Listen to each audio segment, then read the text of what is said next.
رب العالمين وصلى الله وسلم وبارك على سيدنا ونبينا محمد وعلى آله وصحبه وسلم. Alhamdulillah.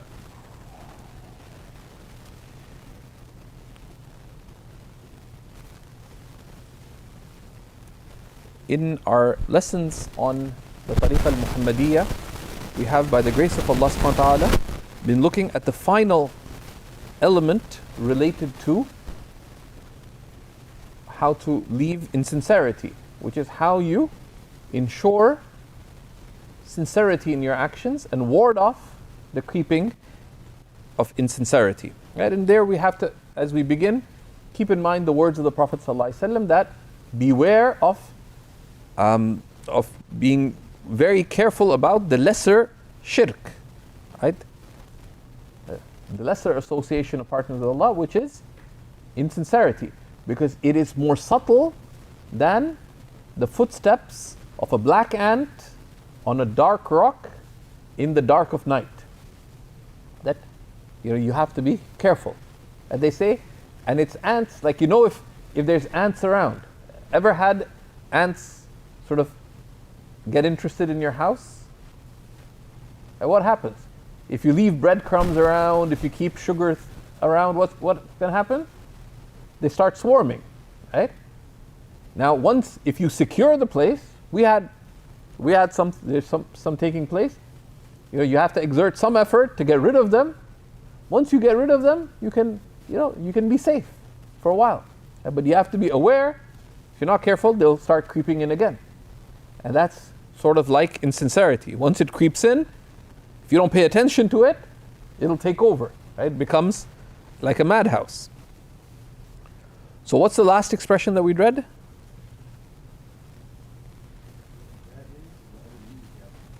Sorry.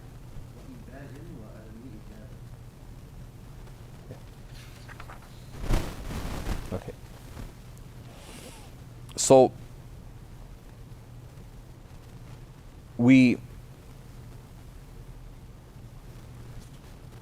saw, alhamdulillah, that in order to avoid it, you need knowledge and you need action. You need understanding and you need action. But sometimes you may have the understanding, but the resultant act does not happen. Why? What's one of the big factors? Sometimes you may know that this is insincere. Well, what is preventing you?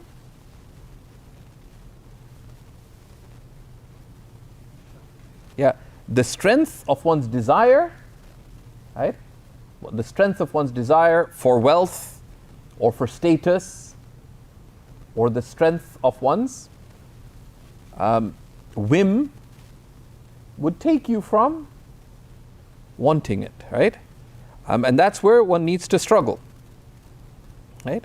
And one of the practical things is that sometimes you may have an incorrect intention, right? That you're perfectly fine with the phone that you have, but now there's some new phone that's come out, right? And you're like, alhamdulillah, you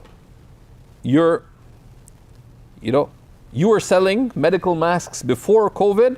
Now you've been raking in the money. They're like, I can show people that even, you got all kinds of weird intentions while I'll get the nicest, flashiest device. So one of the ways is to negotiate with the self. Say, okay, I'll do this, but on condition of doing it for Allah subhanahu wa ta'ala. Because let's say someone has the ability, is there anything wrong with getting that good device? No. Right? Right? Assuming you have enough, you're able to fulfill the needs of your family and this and that. So you say, okay, you negotiate with yourself that, okay, I'll do this. Right? The Mashaykh say very insightfully that one of the ways of successful diplomacy with the self is to give it what it wants, but to take from it what you need. Right? Right? Because many things, you decide that tonight I want a steak. And I'm going to take Emmanuel, assuming no COVID, I'm going to take Emmanuel and show him who's generous out here. Right?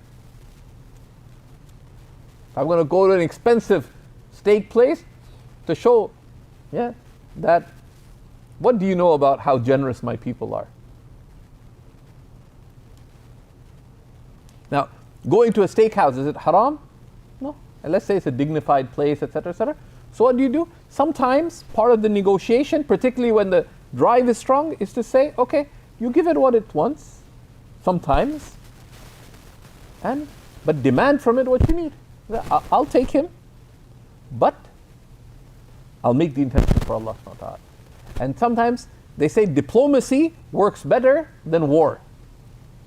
I learned that from Shaykh Faisal. I actually said that. He said, I said, where? He said, in everything. I said, what do you mean? He told me in the context of getting married. So then I mentioned it at my sister's wedding as well. Although it's Shaykh Faisal who conducted the wedding, I was asked to speak. I didn't attribute it to Shaykh Faisal, but I said, one of the things I've learned is that diplomacy works better than war, right? In marriage and most other things. He also mentioning it spiritually, right? That sometimes, you want to do something, you have some funny motive, just give it what it wants. But demand from it what you need, which is sincerity. That's sometimes diplomacy works much better than outright war. And that's why the Prophet ﷺ said, each of you is a shepherd and each of you is responsible for their flock. That doesn't just, there's the outward shepherding in life of one's family and one's social networks, etc., to help, to shepherd them towards the good. But you are shepherd within as well. That you have righteous inclinations, religious inclinations, rational inclinations, but you also have whims and desires and this and that. Sometimes, for the purpose of shepherding, you give it what it wants. But you demand from it what you need. Right? And you work on the intention. Okay, I'm going to take Emmanuel, but then, okay, let me take someone else as well. Okay? For example, I'm going, might as well get something for the family. You make them happy. Right? So you make, for the sake of Allah, you make good intentions. That way, it can deflect. Right? Especially because some battle, the intelligent does not enter a battle that they're going to lose. Okay? Sometimes you realize, I'm not going to win this battle. Then negotiate a peaceful settlement that is not to your disadvantage, and that also helps you, that keeps you within the planes of permissibility, and you have sincerity there. Okay. Right? So what was the last expression again? I apologize.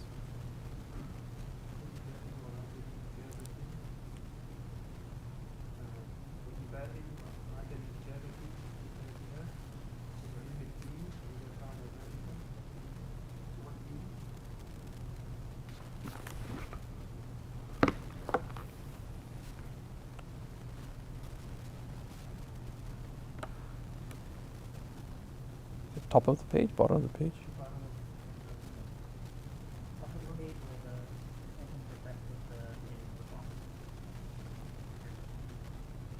I don't understand.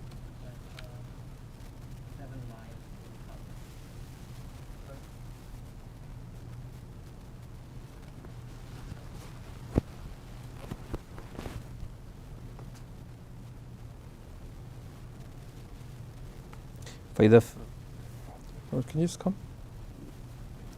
Just 1 second, sorry. Okay, sorry.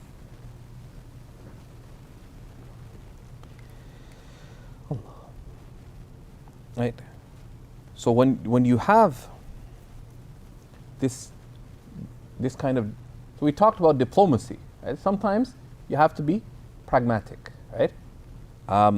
وإنما غايته أن يقابل شهوته بكراهية. Right? All you're able to do is to oppose your desire with dislike. Right? Your desire with dislike, with sufficient dislike, وإباء, and refusal. وعدم إجابة, and not answering.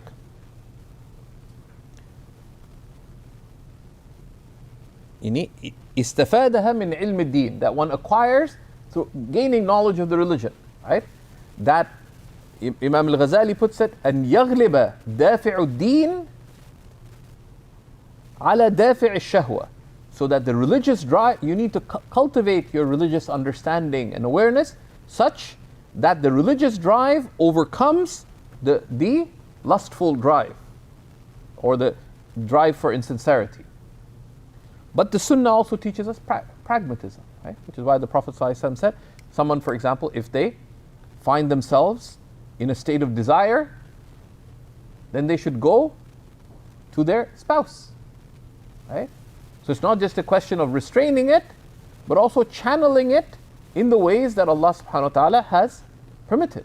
And that's where spouses, for example, when it comes to physical desires, should see themselves as partners in being garments for one another, for example. Right? So it's not just fight the negative desire, but channel it in the ways that the Shara has permitted. Right? Right? فإذا فعل ذلك فهو الغاية في أداء ما كلف به. If one does that, if one opposes the sinful urges of insincerity, for example, with the religious urges, which some of it you may acquire yourself and you consult. You consult. Right? That, for example, someone becomes unexpectedly, you've now become the resident at your company, you've become the khatib. So you've always liked dressing religious, etc. You bought a whole set of thobes and this and that, but you're feeling a lot of conceit, a lot of this, a lot of that, right? So one is, you may have some ability to now reflect, what do you know about sincerity, etc., rather than this. But if you're struggling, go and consult. Go and consult. That how do I fight sincerity? It's simple. When you put it on, I have a friend, actually the professional, who found himself said, I'm in Imam mode now. So what do you mean Imam mode? So I'm giving the khutbah every week at work. And I'm struggling with my sincerity. I want to impress my coworkers. I like dressing up. He likes dressing well. Anyways, so I learned from you that, okay, worldly dress is not a big deal, but now this is religious dress. And he liked it. So I talked to one of my teachers. It's very simple. Right? Just when you put it on, say, when you put it on, before you say Bismillah, intend that I'm wearing this, seeking the pleasure of Allah subhanahu wa ta'ala. Number 2, to beautify myself for the sake of Allah subhanahu wa ta'ala. Number 3, to intend to follow the sunnah of the Prophet sallallahu alaihi wasallam in dress. Number 4, to dress well for Jumu'ah. Right? Number 5, to fulfill the responsibility of giving the khutbah in the most dignified manner. Right? To express gratitude for the blessings Allah has given me with. Number 6, while committing not to show off. So you make that intention. Right? Right? So you begin with sincerity. So it's a simple thing. So you don't leave the good, but that's this issue of facing the negative inclination with the religious inclination. How do I make this sincere for Allah subhanahu wa ta'ala? And when unclear, and sometimes it can seem unclear, consult. Consult. And that's what you're able to do. And sometimes you have to struggle till it becomes easy. You have to struggle till it becomes easy.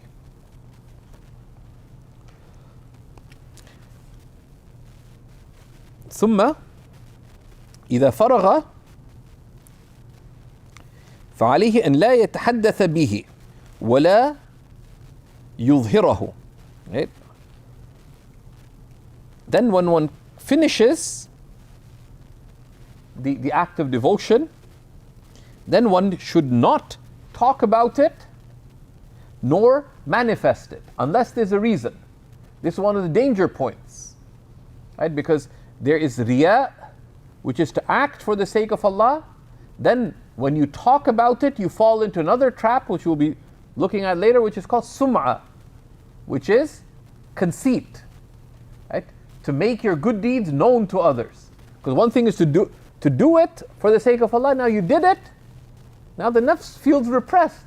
No one recognized me. So for no reason you say, I gave a khutbah today, subhanAllah. And you say, today I was so stressed, but you just want to put it in the point. I gave a khutbah today. Now, is there any interest in doing so? Any benefit? So you have to be on the guard for that. Right? That don't talk about, unless there's a clear reason. Right? You have a friend, you're from similar background, whatever. He's complaining that, now that we have, we're back at work, we have khutbahs, there's awful khutbahs. So you want to encourage him? Oh, yeah, you guys should set up a khutbah rotation of people who could give it properly, and you should give the khutbah. And you mention, but then if you're going to mention it for a good reason, what do? Begin with intention. Right? Okay, you intend, I want to seek the pleasure of Allah and be of benefit by saying this. So be deliberate, be purposeful in your speech. Say the good or remain silent. So there's a clear reason that your friend could give a fine khutbah. Say, at work I even give khutbahs. You don't have to be a shaykh to give khutbah. Just there's a few basic things. I could tell you the resources I found, whatever. Just do it, and you tell them. And then that mention is good, but there should be a reason. Or it's an educational moment with your children, for example. Or you want to share something with your spouse or whatever, but be on the guard for your intentions, right?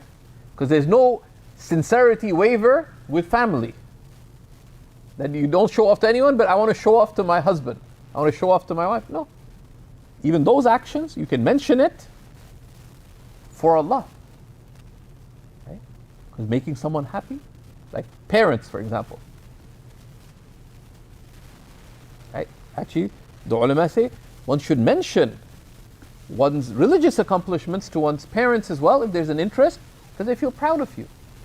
They feel grateful to Allah subhanahu wa ta'ala for that.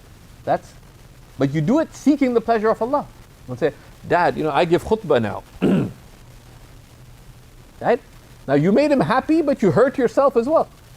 Right? That's like saying, I can cut the cake, and you cut the cake for your dad, but you chopped off your fingers. It's foolish. Right? So give him the cake, make him happy that you're doing something good, but don't hurt yourself in that. Right?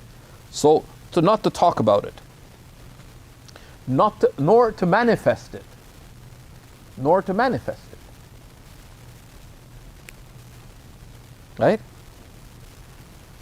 إِلَّا إِذَا أَمِنَ الرِّيَاء, unless one is safe from insincerity. وقصد اقتداء الغير به, and you intend that someone else follow you in that good.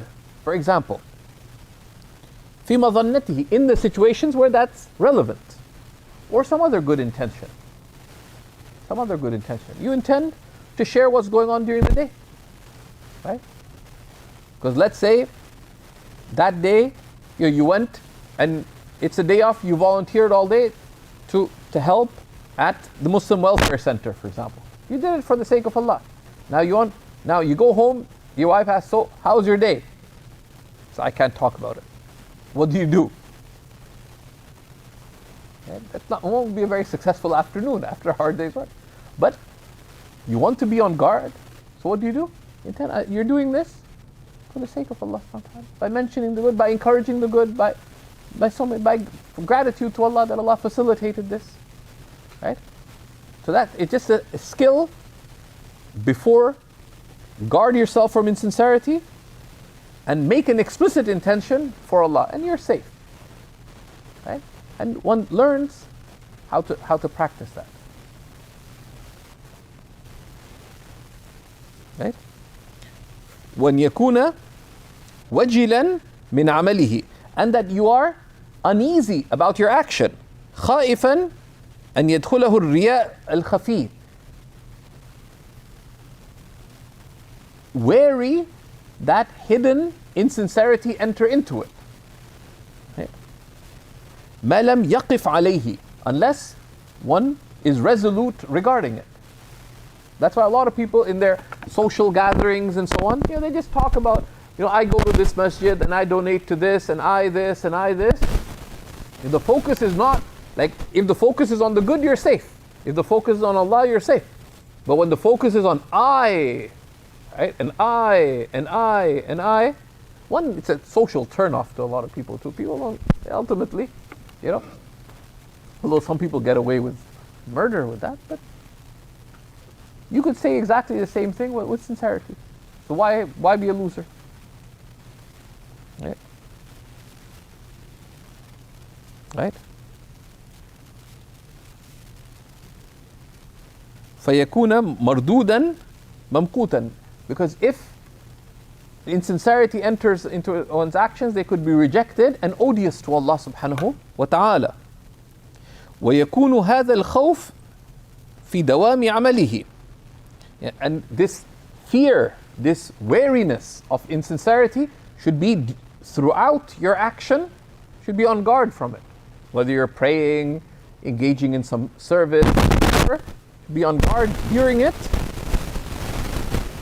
وَبَعْدَهُ. And also after the action.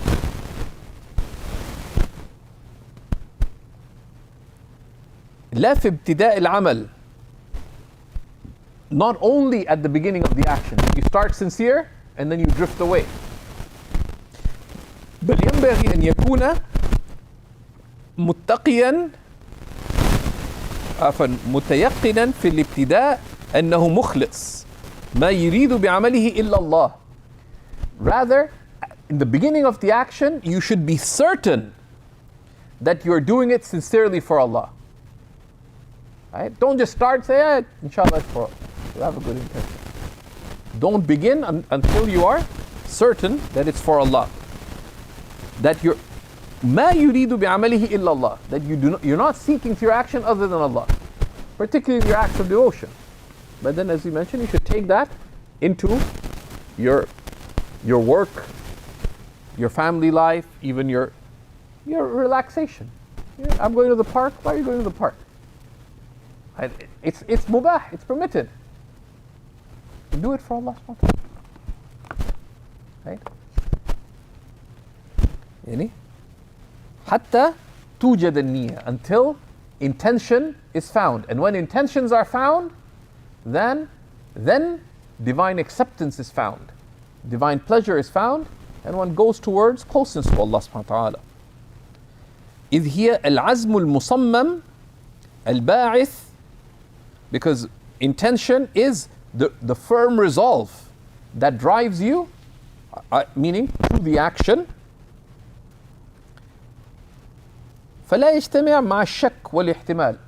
Your intention, which is a firm resolve that drives you to action, is not found with doubts or possibilities. This might be for Allah. Right? No. Be decisive. Right?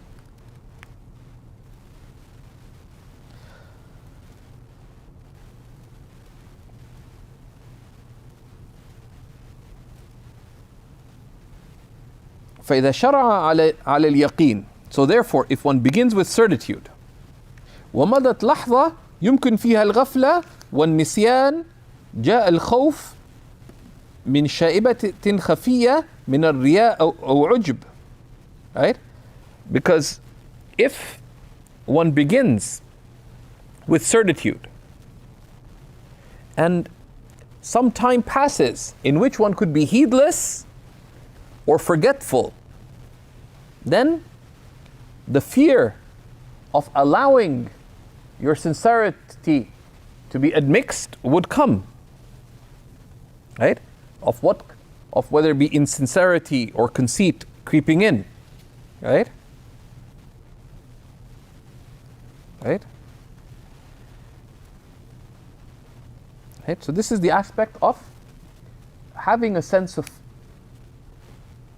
fear in one's actions, right? The other way of dealing with it is, they say, to begin to make intentions with the intent of gratitude. أَفَلَا أَكُونُ عَبْدًا شَكُورًا. Should I not be a servant who's truly grateful? Right? And some people work well with fear, other the gratitude. I'm going to the park. Why? Well, my wife insisted. Right? And intentions not only give spiritual meaning to the actions, but give worldly meaning. Because what would your attitude be if you just went to the park because your wife insisted? Right? Eventually, socially, you'll manifest frustration. She says, let's go down that way. You go. And she says, let's go down to the river. She says, let's go up the hill.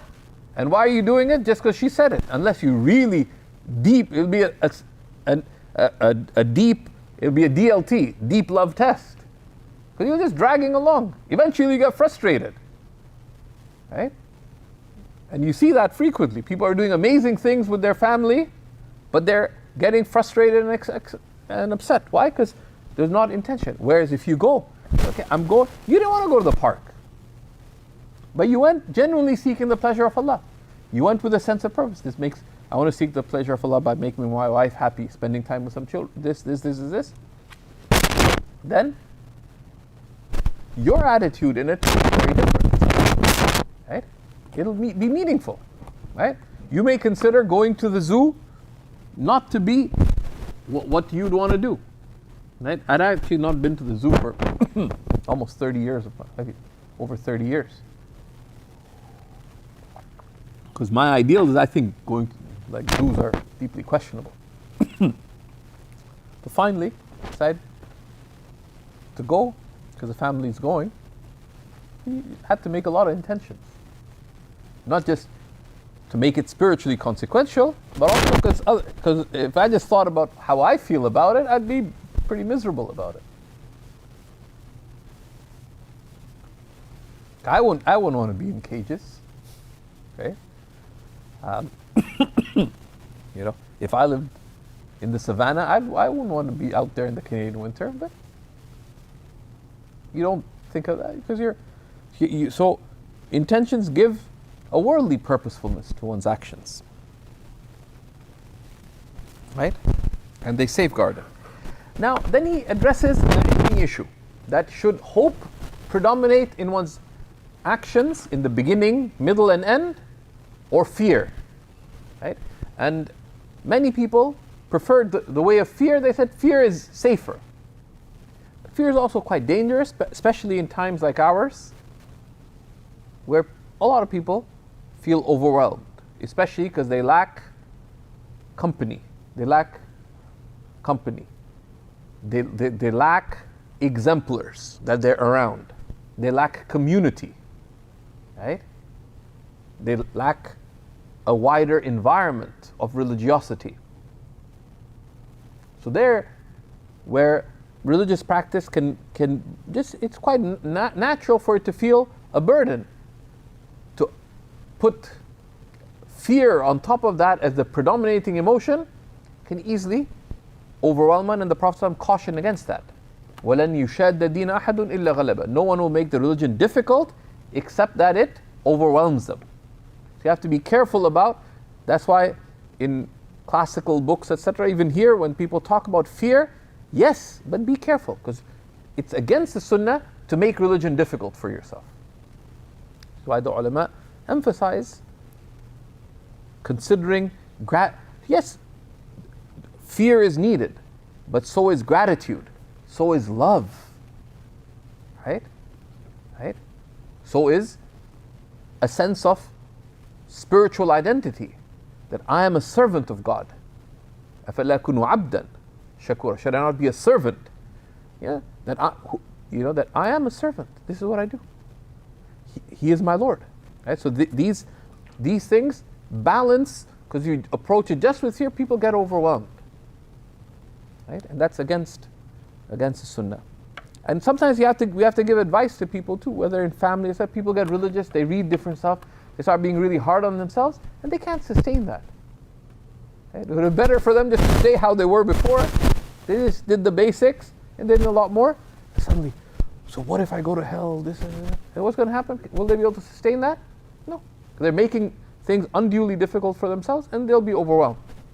And that making religion difficult is not just outwardly by taking on too much, but also by burdening yourself with too much fear, for example, right? Because fear crushes. Fear can lead to despair. You can balance it with hope, right? With hope, with gratitude, with love, also with self-identification, spiritual self-identification. I am a servant of God. He is my Lord, right? So he says, أما أولوية غلبة الخوف على الرجاء أو العكس فقد اختلف أقوال المشايخ فيها. As for whether fear should preponderate over hope or the opposite, or hope should preponderate over fear, or that they should both be balanced, the words of the ulama differ about it. قال بعضهم ينبغي أن يغلب الرجاء لأنه استيقن أنه دخل بإخلاص وشك في زواله فمن قواعد الشرع أن اليقين لا يزول بالشك.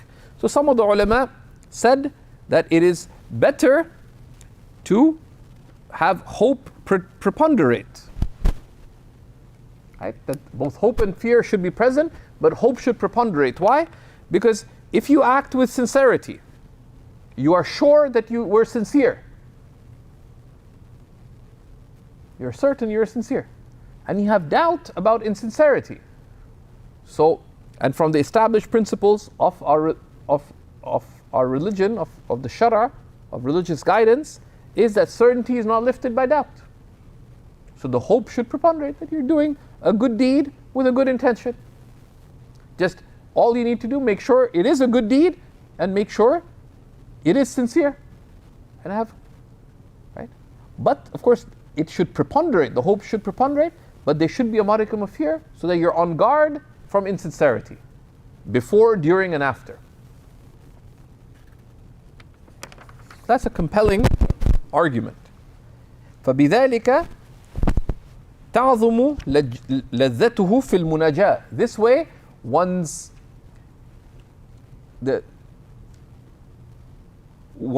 joy, one's experiential joy, literally one will experience the sweetness of entreating Allah subhanahu wa ta'ala. The munajah, the intimate entreating of Allah, meaning in our prayer, or when we're giving charity, or in any good that we're doing, you are entreating Allah subhanahu wa ta'ala. And one finds the joy of that. And that joy is not sought in itself, but that makes the act of obedience sustainable. Right? Because anyone really enjoy bland food without any flavoring and spices? No. Right? Right? Likewise, now there's some people who can just have it even if it's tasteless. Right? But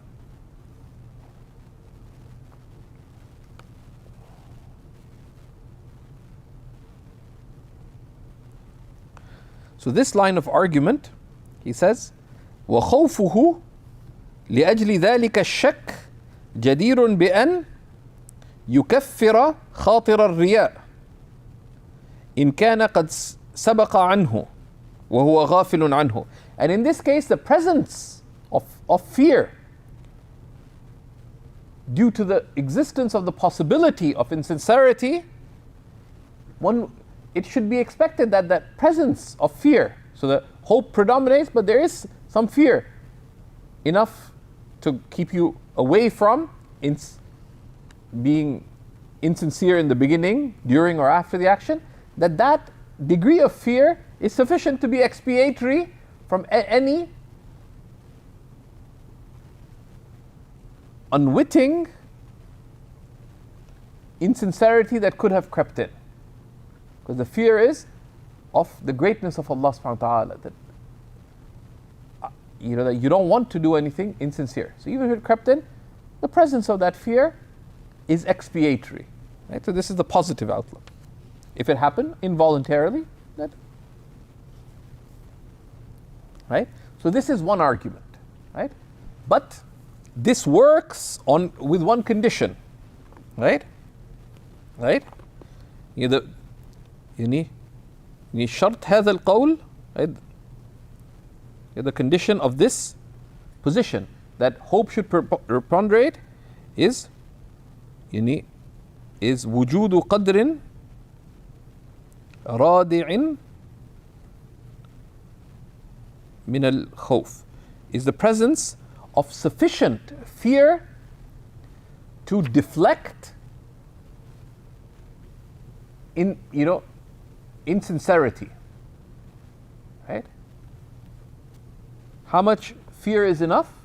Because what's the purpose, right? That your hope in Allah predominates over your fear.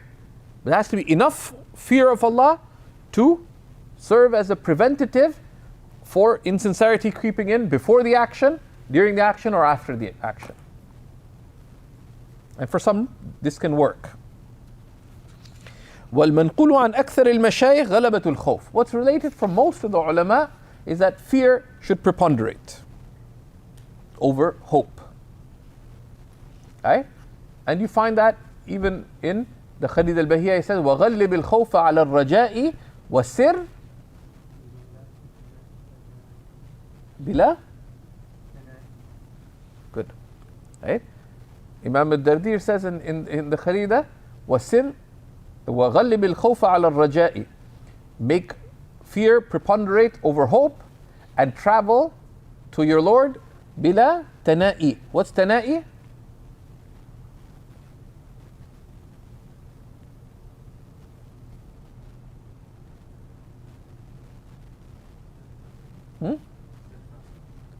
Bila tana'i.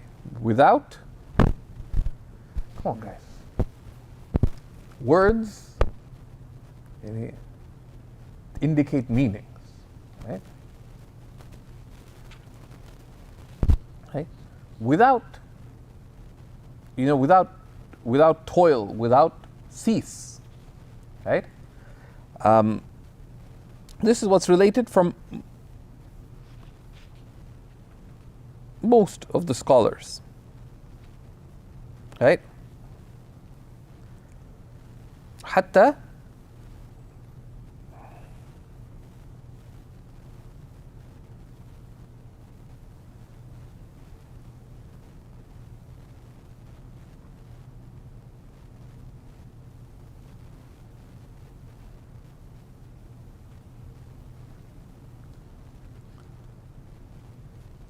نقل عن السيدة رابعة العدوية رضي الله تعالى عنها حين قيل لها بما ترتجين أنها قالت بيأسي من جل عملي.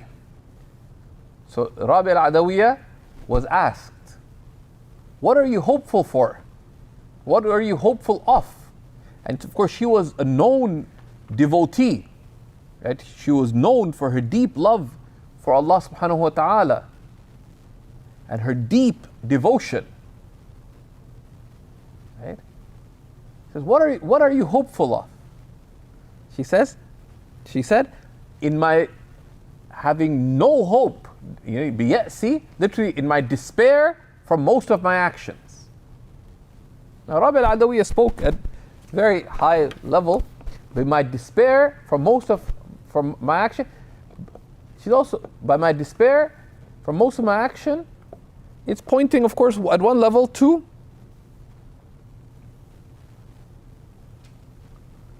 right?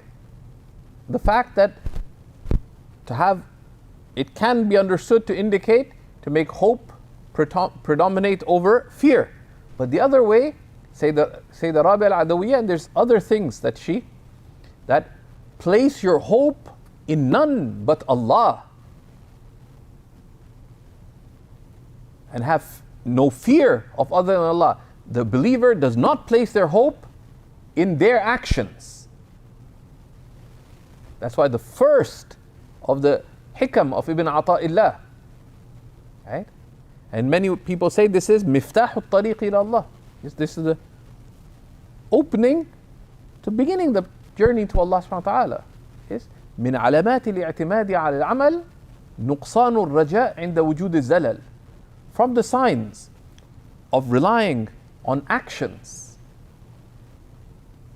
is the loss of hope when downfalls occur.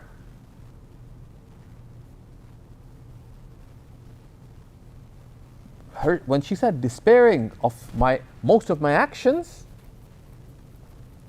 because there's raja and yes, there's hope and despair.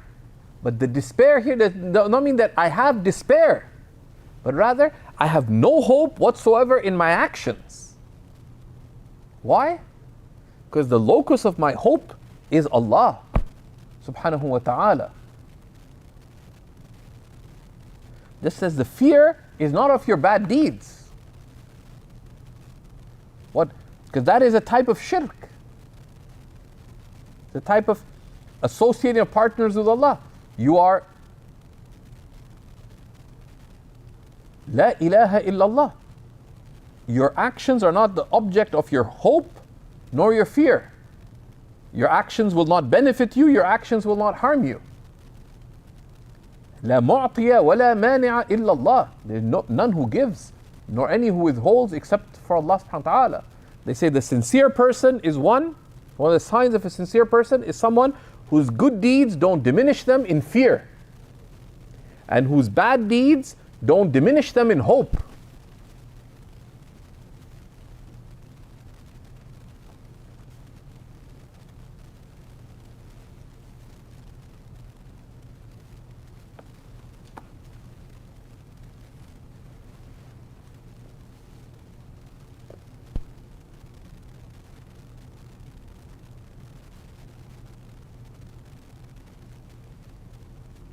So certainly the great commentators on the Hikam of Ibn Ata'illah, others say, the asl of hope and fear, that hope, if hope is meant to be connected to Allah, the asl of the hope that is sought is hope that is unconditional. It's raja'un mutlaq. Right? It's not conditioned. Right?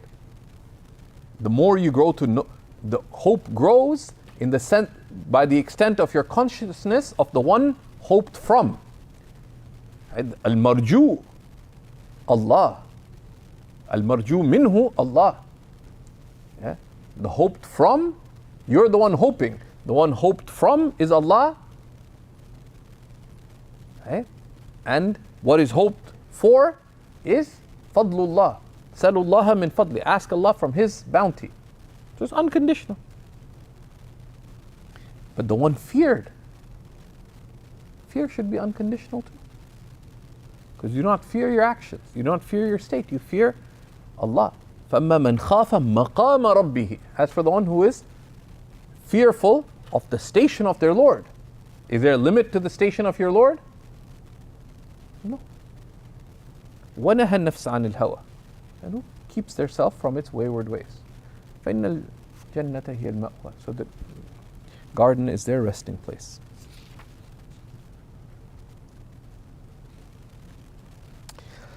والذي عندي اختلاف ذلك باختلاف الأشخاص والأحوال. And it says, my position is that differs according to differing people and differing states.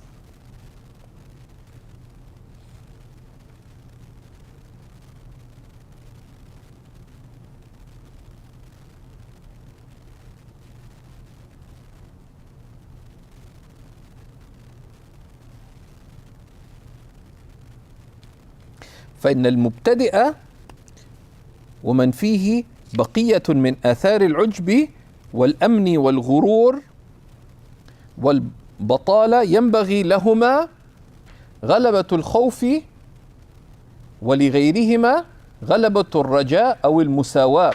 He says for the beginner, this is one method, and spiritual methods differ. Right? The beginner and the one who has remnants of the traces of conceit and feeling safe from Allah and delusion and laziness, being a procrastinator. It befits such people to make fear predominate, and for other than such people. And he said, and the commentator puts it beautifully, he says, مِمَّنْ ذَاقَ حَلَاوَةَ السُّلُوكِ, of those who have tasted the sweetness of journeying to Allah subhanahu wa ta'ala and of rising in the ranks of the master of all kings, right? By transgressing the obstacles, the aqabat of the lower self, by overcoming it, and through spiritual discipline, then hope should preponderate, or they should be balanced. He says, وَالْعِلْمُ عِنْدَ اللَّهِ, and true knowledge of this is with Allah, right? And these are matters of method, right? And in things like this, one would do well to consult others. Focus on your gratitude, focus on Allah subhanahu wa ta'ala, right? And how one does that, these are matters of method. But the underlying bottom line is there needs to be لَا بُدَّ مِن وُجُودِ خَوْفٍ زَاجِرٍ. There needs to be enough fear that keeps one away from, outwardly from sin, and inwardly from insincerity. That much fear, without it, you're in self-harm. Right? That's why I say, I trust in Allah, but I'm going out naked. It's winter. Right? You have to have enough, you have trust in Allah, but if you don't put on enough clothes, if it's cold enough, you're going to harm yourself. Likewise, if you don't have enough fear, that's, in that sense, there's libasul taqwa, right? The garment of taqwa. Right? That's why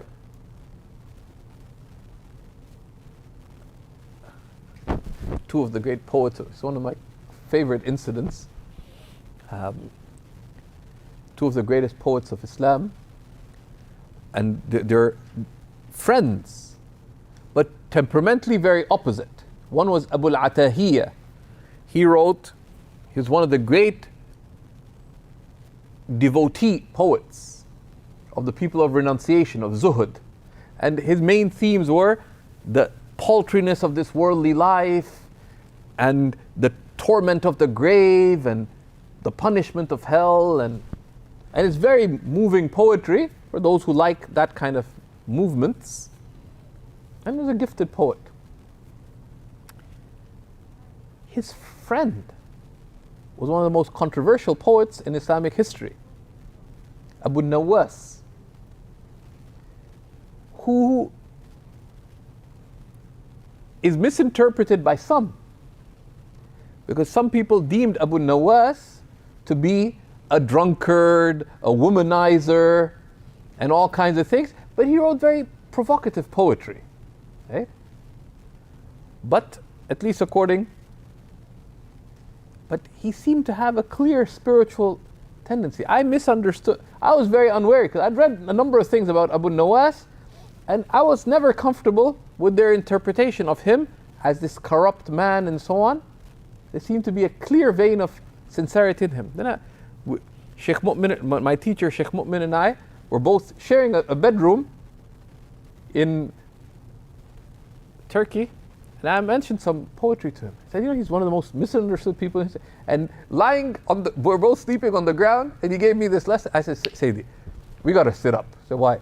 One, I need to take notes. Number two, you need to tell me some resources. Number three, this answers a lot of my questions in life.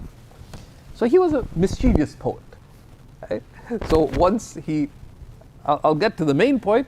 He'd say things like, she came to me one day and gave me a kiss. I said, kiss me more. And she said, such is the way of children.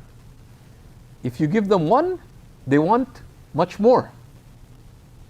Right? So that's why you have to be careful whom you read. He said, so there are unscrupulous people writing about Abu Nawas. They say, look, he's talking about womanizing. He said, no, this is a metaphor. Poetry is based on metaphor. So was there someone who came to him in the middle of nowhere and gave him a kiss? He said, is that conceivable in a Muslim society now? Can you conceive that? That if you're standing in Istanbul, in the middle of, of the courtyard of the Fatih Masjid, and some lady will come and kiss you on the cheek? Do you think that's going to happen? Even now? Would that happen? No. Right? I mean, you can say it. Right? No, it's not. Right? So this is khayal. He's pointing to a spiritual meaning. Right? So anyways, so Abu al-Atahiyya, this poet of renunciation, he'd always tell Abu Nawas that repent to Allah, get serious, don't be so jovial, and so on. Like, leave this chilled out way.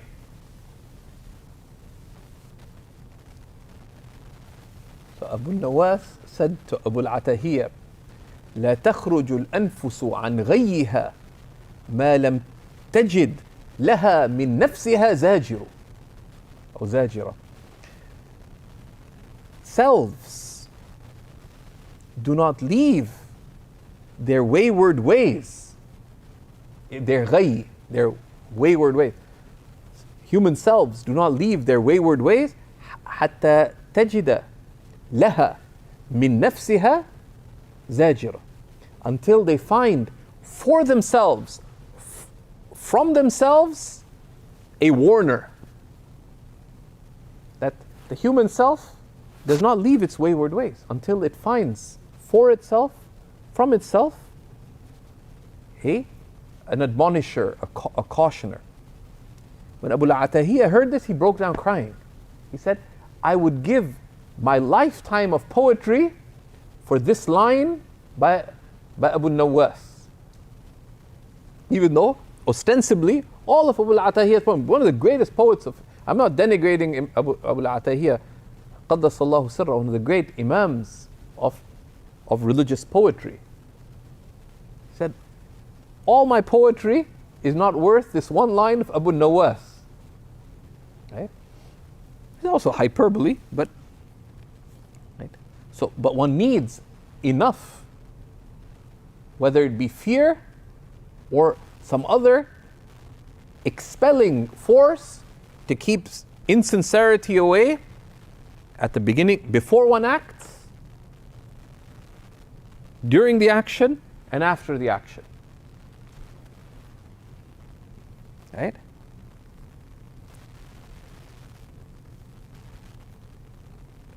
Ibn Ata'illah says, nothing causes one to leave, nothing causes the self to leave its wayward way except for خوف مقلق أو شوق مزعج.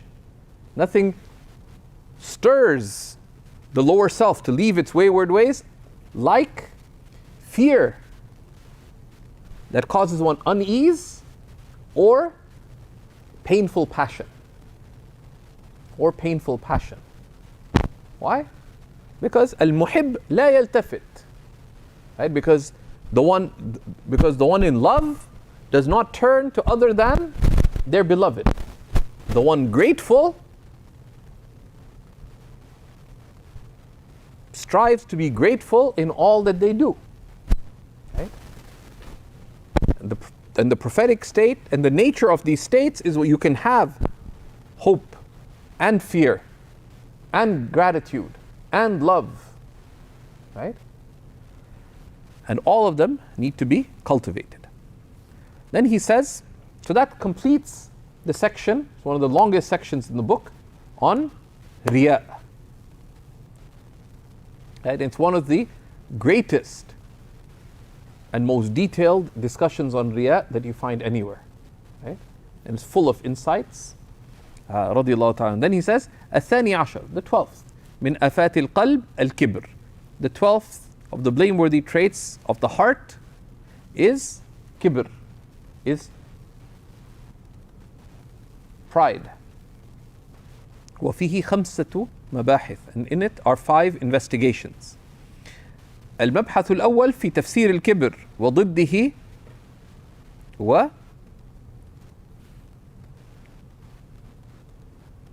and what? ومناسبهما. Right? So he says, if it's on pride and has 5 investigations, the first of which is in understanding what is kibr, what is pride, and its opposite, and what is related to them, related to pride and related to the opposite of pride. Because the opposite of pride, what is it? Tawadu, humility. Right? Okay. And we'll come to it. Ibn Ata'illah Secondary says that ليس المتواضع من يرى لنفسه منزلة ثم ينفيها. And the humble person is not the one who sees that they have some station and they denied it. Because that is the true arrogant person. Why? من رأى لنفسه منزلة ثم نفاها فهو المتكبر حقا. Because the one who sees that they have some great station and say, well, and then they pretend that they don't. They inwardly are, that is pride itself. Okay? Because pride isn't to lower your head and, like do a whole act. Right? So he says, بل التواضع الحقيقي أن لا ترى نفسك أمام عظمة الله. He said, true humility is that you not behold yourself before the greatness of God. So this is an important check, because the Prophet ﷺ relates from Allah subhanahu wa ta'ala that Allah Most High says that pride is my mantle and haughtiness is my garment. Whoever seeks to rend them from me, I wipe them up, I do away with them. Right? Because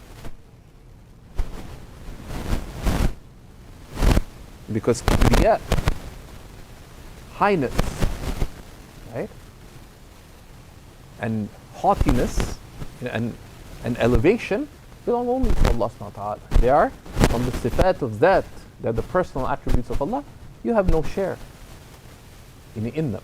If you compete with Allah from them, He'll wipe you out. We ask Allah subhanahu wa ta'ala to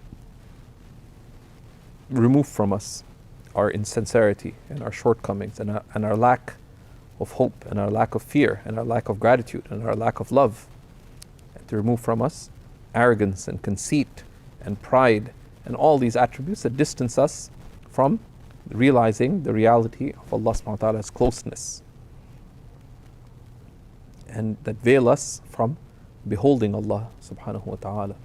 May He make His remembrance and concern for Him constant in our consciousness.